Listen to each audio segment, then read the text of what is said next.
I am Rebecca. I am 28 years old and work in the sales department of a system-related company.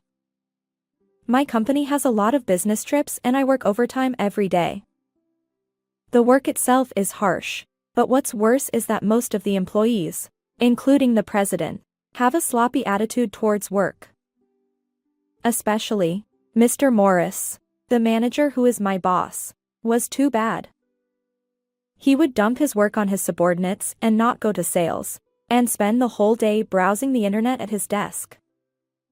In such an environment, I tried to achieve results with a serious attitude. However, for some reason, Mr. Morris didn't seem to like me. Finally, he caused a big incident that involved the company beyond my imagination. I hate to say it myself, but I was one of the few employees who worked hard since I joined the company. People who worked diligently quit one after another because they couldn't stand the terrible working conditions. As a result, the company's performance gradually declined. But the president didn't try to change the situation and didn't seem to have a sense of crisis. The word of job change was always on my mind, but I couldn't take the first step. I desperately worked on system development and ran around for sales every day because I joined the company with great expectations. And as I was working quietly by myself as usual, Mr. Morris called my name. Whenever Mr. Morris called me, nothing good ever happened. Because he was the most troublesome person in this department. He would steal the credit from his subordinates or blame them for his mistakes. It was a daily occurrence. I went to Mr. Morris's desk cautiously when he called my name. He told me to go on a business trip as his proxy from tomorrow. Apparently, he had received a request for system improvement from a client he was in charge of. But I had a lot of work to finish by the end of this week. I told him that, but he said it wouldn't be a problem if I finished all my work by today. There was a lot of work and I didn't know if I could finish it by today. When I hesitated, Mr. Morris told me not to disobey my boss's orders and used his position to pressure me. He also said that he had already contacted the other party and told them that I would be coming as his proxy. So I had no choice but to go on a business trip as Mr. Morris's proxy. I couldn't afford to inconvenience the other party, so I reluctantly agreed. Then he smiled triumphantly and told me to listen to him obediently from the beginning. That day, I worked until late at night and somehow finished my work and headed to the destination the next day. The person in charge of the client company was a very successful salesman who had a good reputation. As soon as I reviewed the system and made changes to make it easier to use, he was very satisfied and praised me for my excellent work. I've asked your company to review the system before, but I've never seen anyone as talented as you, Rebecca! He complimented me so much that I was happy. I was hardly ever appreciated for my work in the company, so I was so happy that I teared up. The client manager who saw me introduced me to someone. She was someone who might have a big impact on my future life. She told me to think about it and gave me her contact information. And 3 days later, when I returned from the business trip, exhausted and worn out, I saw a shocking sight. My desk was gone. I couldn't comprehend the situation and stood there dumbfounded.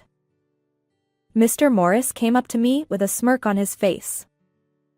He told me not to come into the company as an outsider.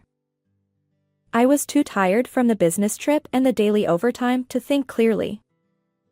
I asked Mr. Morris, who was still yelling at me to get out, what was going on.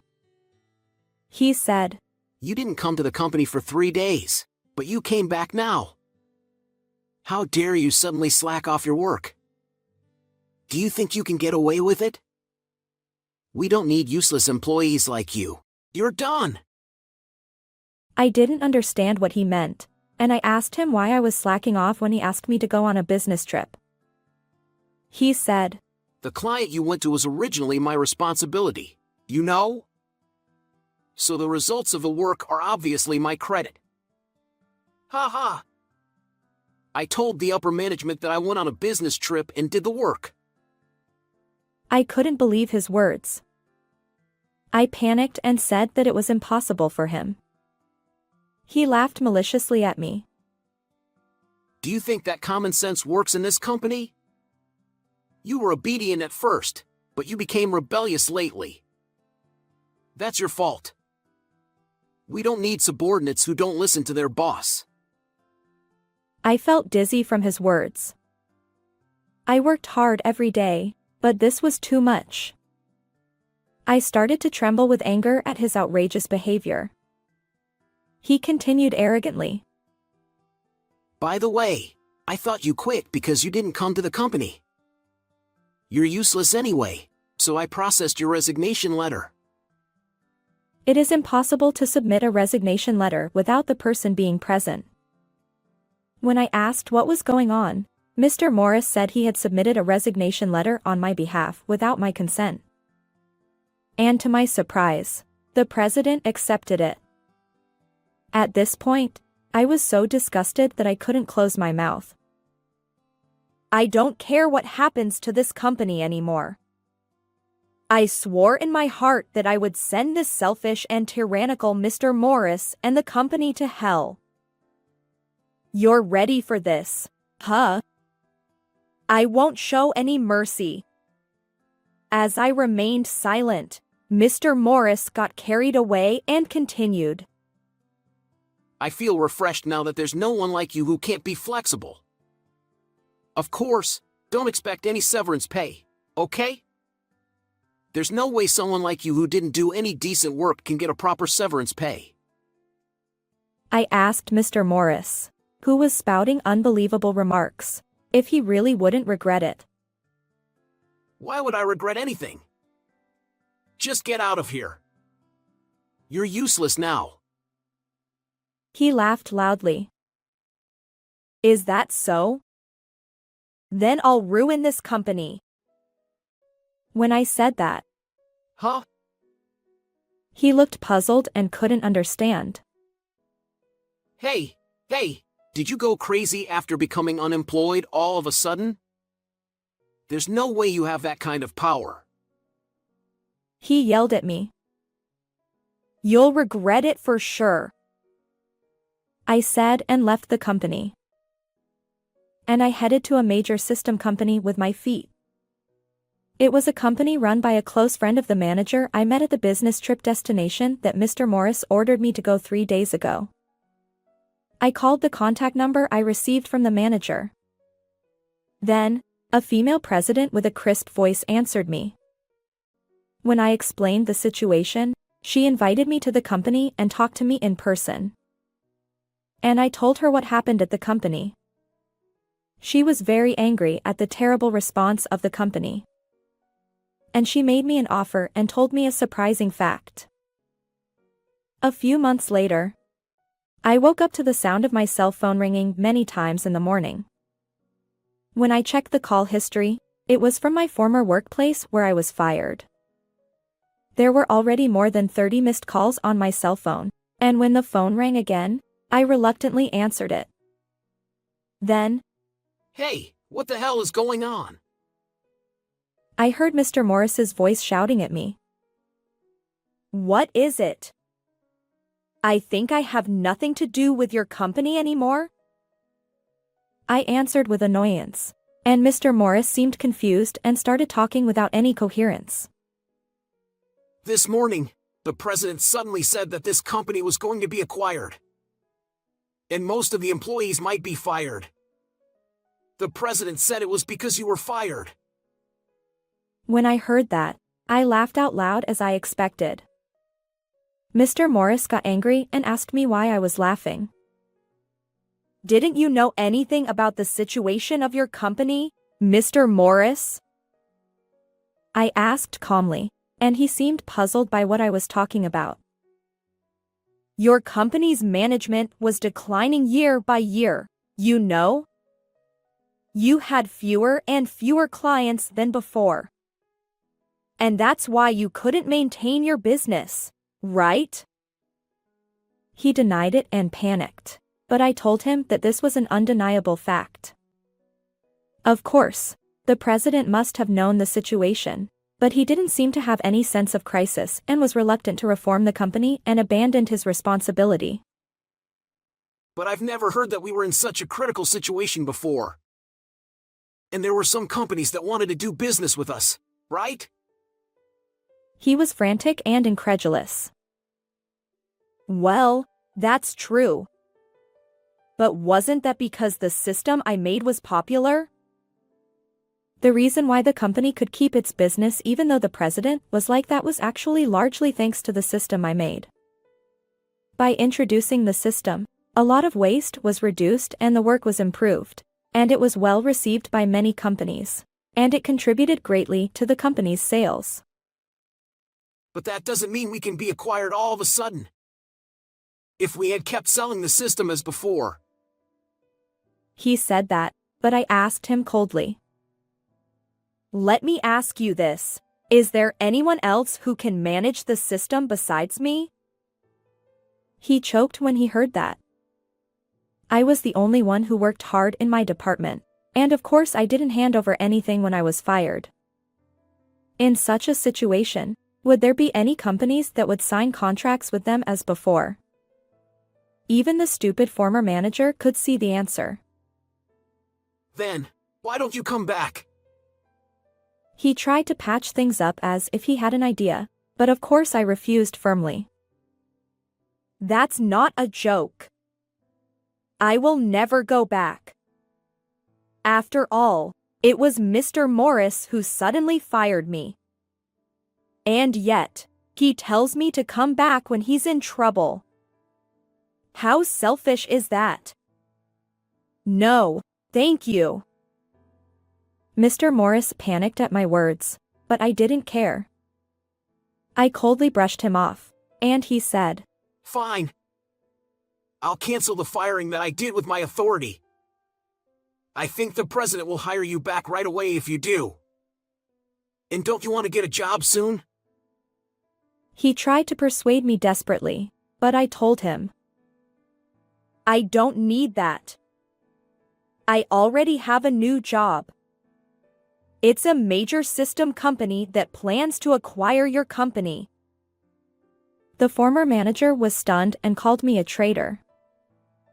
Actually, I was introduced to the president of the major system company at the business trip destination that Mr. Morris asked me to go to before. When I told her how I had been treated unfairly at the company, she was very angry and said she couldn't forgive it as a company in the same industry.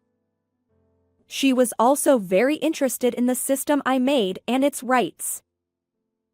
The major system company welcomed me with a smile and asked me to join them as soon as possible when I told them how I was fired.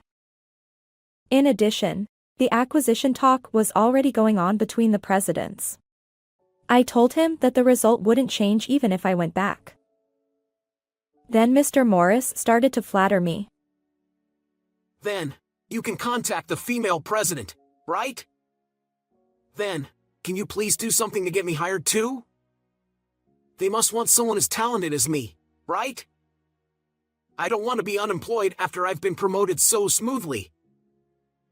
I laughed at Mr. Morris's words. Mr. Morris has talent? That's a joke, right? I've never heard of that. You spent the whole day without going to sales or developing systems, just browsing the internet. You have too high self-esteem, don't you? Mr. Morris was silent on the other end of the phone, maybe because my words were too harsh. Besides, the president is a very strict person, you know? She's a person who evaluates people by their abilities, and she doesn't seem to have any intention of hiring employees who don't have any past achievements. Mr. Morris was desperate and said, No way! And Mr. Morris is the one who framed me, right? Why do I have to help someone like that? I'm sorry, but I'm not that kind either. I said that firmly, And Mr. Morris changed his attitude. I'm sorry. Isn't this enough? Please ask the president to hire me. He begged me, but I didn't accept it at all. I don't need your apology now.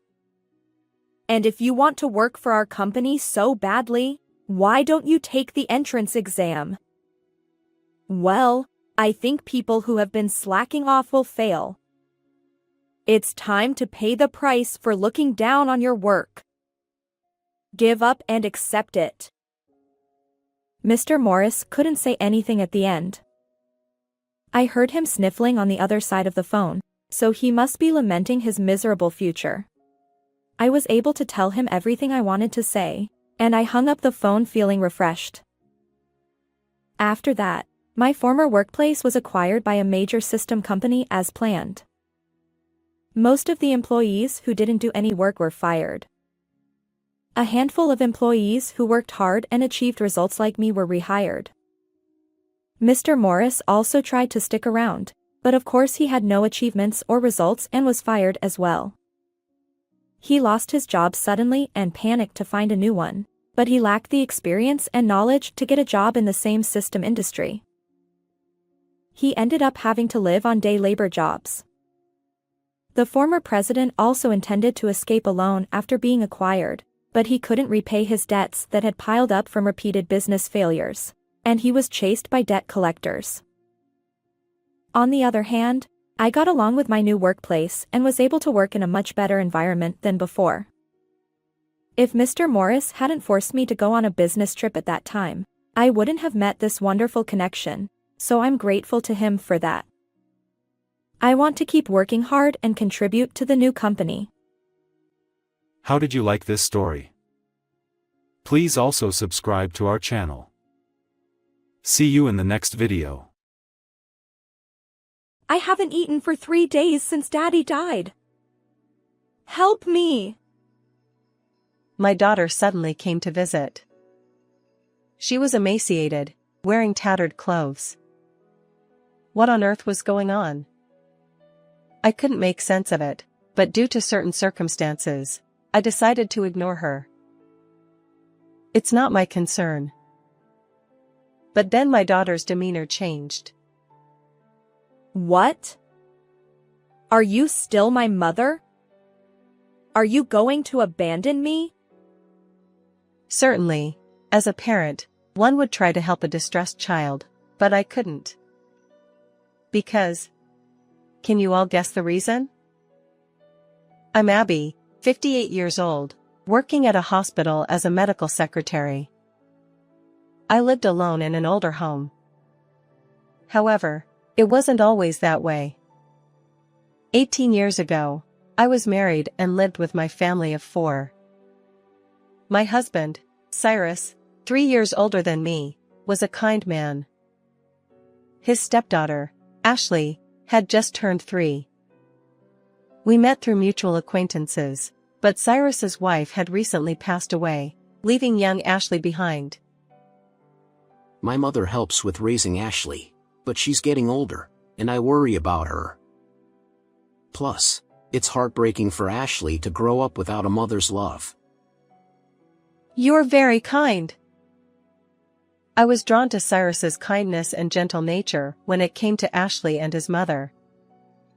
At the age of 40, I enjoyed living alone and thought I didn't need to remarry. However, I decided to marry Cyrus because I wanted to share my life with him. My live-in mother-in-law was 63 at the time. Although she seemed kind during our first meeting. Nice to meet you. I'm Cyrus's mother. I'm Abby. Pleased to meet you. You're well-mannered. My son's ex-wife lacked education and was a terrible daughter-in-law. If someone like you becomes Cyrus's wife, I'll feel relieved. While she might have been complimenting me, I felt uneasy about speaking ill of the deceased. At that moment, I didn't know much about Cyrus's ex-wife, and I thought perhaps she truly was that kind of person. Looking back, Maybe I should have trusted my instincts and thought more carefully. If I had, I might not have experienced the hellish situation that followed. During that time, my parents had already passed away, and I had no close relatives. Cyrus had remarried without a formal wedding ceremony, just a registration. After our marriage, Cyrus remained kind, but his work kept him busy with frequent business trips. He was rarely home, leaving only 3 of us, me, Ashley, and my mother-in-law.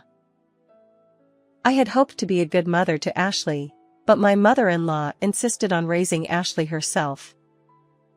She kept Ashley close, leaving me with little opportunity to nurture her. My attempts to teach Ashley right from wrong were met with fierce resistance. Ashley, a spirited child, would jump from high places or throw away toys she didn't like. One day, I cautioned Ashley about her behavior. "Ashley, it's dangerous. And remember to take care of your toys," I said. Ashley responded dramatically.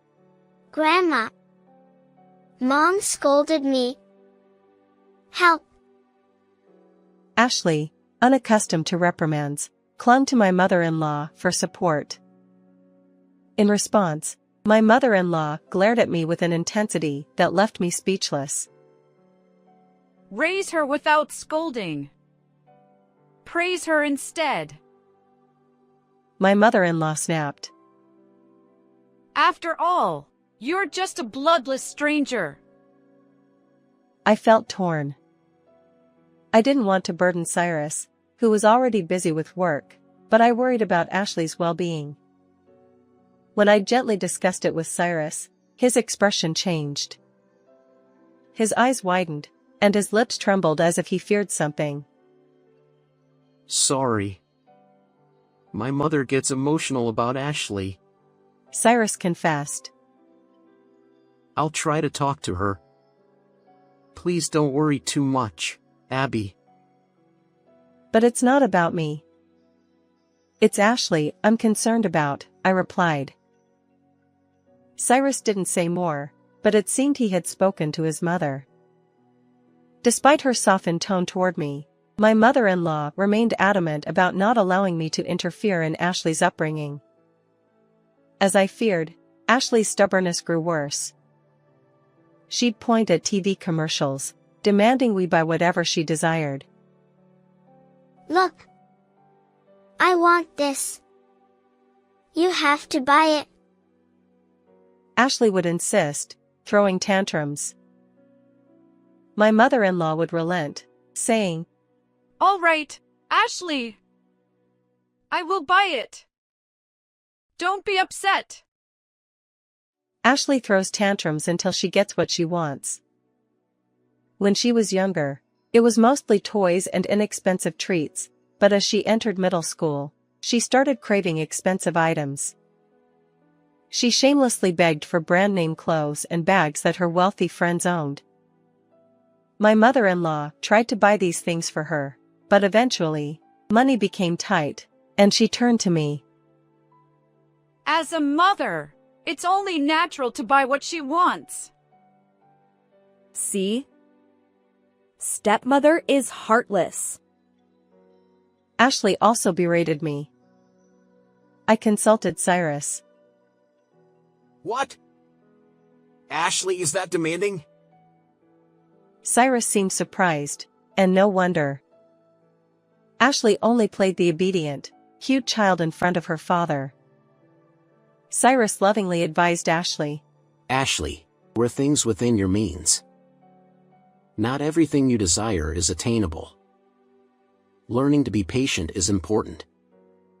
Don't trouble Grandma or Mom. Sorry for worrying you, Dad. All my friends have these things, so I wanted them too. I'll try to be patient from now on. I'm glad you understand. My mother-in-law nodded too, and I thought things would settle down. But I was wrong. The next day, when Cyrus left for work, Ashley's attitude was changed. She kicked me hard from behind while I was hanging laundry in the yard. I fell, hurting my back. Ouch! What are you doing? You dared to tattle to Dad about me. Meddling in things that don't concern you. I won't forgive you. But I was thinking of your well-being. Shut up. Ashley's behavior worsened over time. Despite discussing it with Cyrus, she'd pretend remorse in front of him but retaliate against me in secret. Soon, rumors spread among neighbors and school teachers that the stepmother mistreated her. She even posted negative comments about me on social media. I became an outcast, enduring insults day and night. Afraid of Ashley's retaliation, I stopped confiding in Cyrus. By the time Ashley graduated middle school, even my mother-in-law couldn't handle her anymore. Amidst all this, my mother-in-law suddenly collapsed and passed away. Tut. The old hag probably didn't save enough allowance. Despite the fact that my mother-in-law, who had cared for Ashley so dearly, had just passed away, Ashley didn't shed a single tear. Instead, she clicked her tongue and selfishly thought only of herself. I was overwhelmed by disbelief. As I busied myself with my mother-in-law's funeral arrangements and attending to mourners, someone gently approached me. It was Maria, a relative who had always been kind to me. I'm sorry. There's something I've kept from you.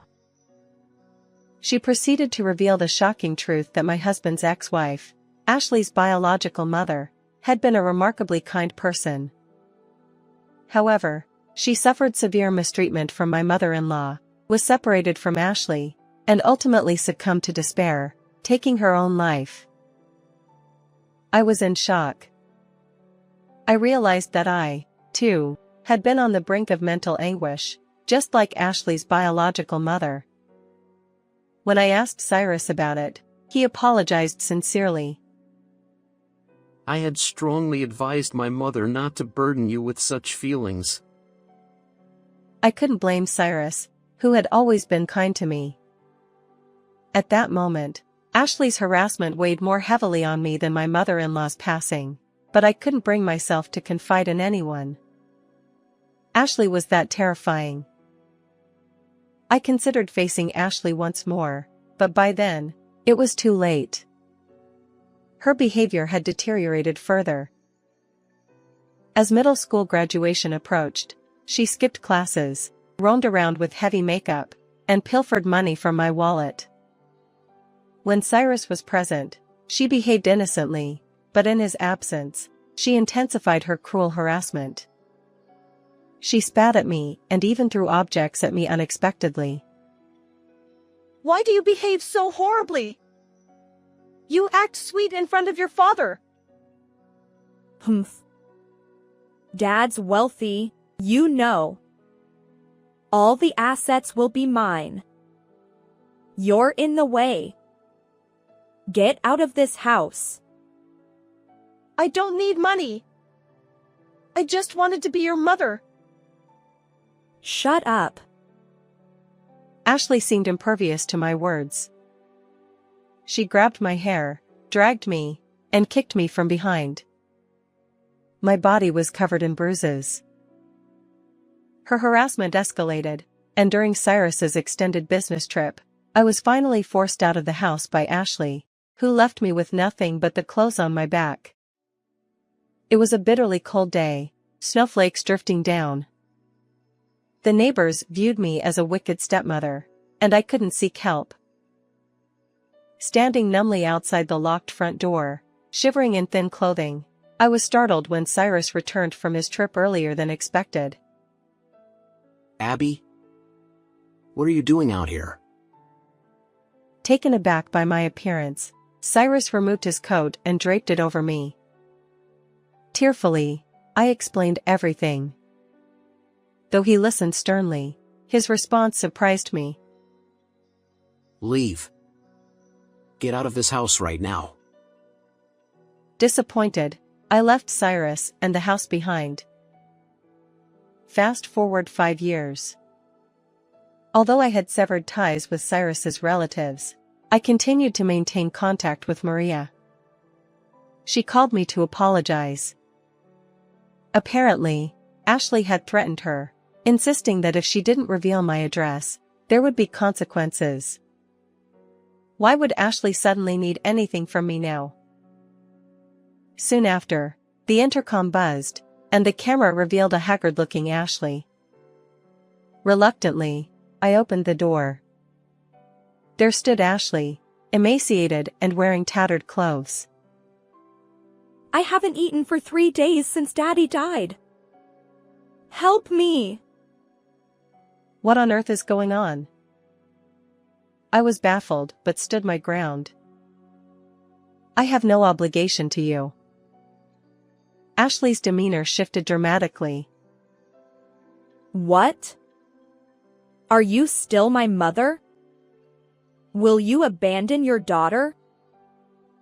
While it's natural for a parent to want to help a troubled child, I had no such obligation. After all, I had suffered immensely at Ashley's hands. You're a stranger. If you persist, I'll involve the police. I shut the door and locked it. Remember this. I'll make you regret it. From beyond the door, Ashley's angry shouts echoed. Soon after, the harassment began, graffiti on the walls, garbage in the mailbox, all orchestrated by Ashley. I had evidence, and I wouldn't tolerate it any longer. I had prepared for Ashley's visit. I called her. Hey, it's me. Can you come over? I need to discuss something. Finally willing to help, Mom. I'll be right there. Make sure you have a substantial amount of money ready. Otherwise, things won't end well. Ashley arrived, jubilant. Hand over the money quickly. And don't try to deceive me with pocket change. I won't give you any money. What? You? As Ashley raised her fist in anger, a booming male voice came from the back room. I'm dead? News to me. Ashley stepped back, eyes wide, shocked to see Cyrus. In reality, when I left the house, Cyrus had warned me. Abby's safety is at risk. Living with Ashley is impossible. Let's pretend we're divorced, and you should leave for now. Subsequently, Cyrus bought another home for me. His frequent business trips allowed him to shuttle between Ashley and me. So when Ashley claimed Cyrus was dead, I immediately saw through her lie. How dare you deceive me? I believe it was you who told the lie. I know everything. In fact, I had heard about Ashley's situation from Cyrus. 6 months ago, Ashley had married someone she met on a dating app. However, her reckless spending and mounting debts led to a divorce, and she was kicked out. Cyrus had stepped in to cover her debts. You're an adult. You need to stand on your own from now on. But Ashley's lifestyle remained unchanged. She accumulated more debt, and desperate for money, she ended up at my doorstep. If you're not divorced, then you're still my mother. Give me money for your daughter. I was exasperated by Ashley's audacity. You and I never had an adoption arrangement. We're not parent and child. I'll report your harassment. What? I haven't done anything like that. You intend to accuse me without evidence? I showed her the surveillance camera footage. As soon as Ashley left after hurling insults, I suspected she might try something, so I installed cameras. The footage clearly captured Ashley harassing in front of my house. Ashley! What are you doing? Humph. I don't want to hear it from a man who abandons his daughter. Ashley finally revealed her true self even in front of Cyrus. This conversation is also recorded, serving as evidence. Cornered, Ashley turned pale. She desperately apologized and begged for forgiveness. Please don't involve the police. Let it go. I just wanted some pocket money. I sternly replied. I won't forgive you. I'll never forget the harm you've caused me. Besides, forgiving you here won't benefit you. Pay for your sins. No. Cyrus and I stared coldly at the crumbling Ashley. Subsequently, Ashley was arrested and found guilty. Even after her release from prison, her actions remained infamous, and no one was willing to help her. With debts looming, she faced a miserable life. We sold my mother-in-law's house, and Cyrus and I moved to a rural home where Ashley wouldn't find us. Her phone number was blocked, ensuring we'd never meet again. I now enjoy peaceful days with kind-hearted Cyrus. How was this story? Please subscribe to the channel. See you in the next video.